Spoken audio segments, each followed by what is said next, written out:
এটা আমাদের বাজারশো টালিখোলার কাছে যে ব্রিজটা আছে, সেখানে সেই ব্রিজের নিচে বন্যার জল ঢুকেছে। সেই বন্যার জল ঢোকার সময় প্রচুর পরিযায়ী পাখিরও দেখা মিলছে এখানে।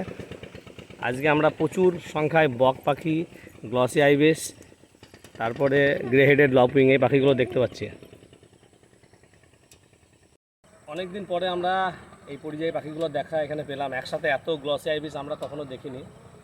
এটা আমাদের বাজারশোর জন্য অত্যন্ত গর্বের বিষয় যে আমাদের বাজারশো এলাকাতেই এই পাখিগুলো দেখা মিলছে। আর প্রচুর গ্রে হেডেড লপিংও আছে। আমি বাজারশোতে কিন্তু কখনোই এর আগে এত সংখ্যায় পাখি দেখিনি। এই বৃষ্টির জল, এই বন্যার জলে জলগুলো জমিতে দাঁড়িয়ে গেছে, তার ফলে অল্প অল্প জল থাকার ফলে এই যে কীট পোকাগুলো পাওয়া যায় সেগুলো খাওয়ার জন্য এই পাখিগুলো এখানে এসেছে। আমাদের খুব ভালো লাগছে যে আমাদের এই পাখিগুলো আমাদের অতিথি পাখি, এগুলো সব পরিযায়ী পাখি আমাদের এলাকায় এসেছে, আমাদের খুব আনন্দ হচ্ছে।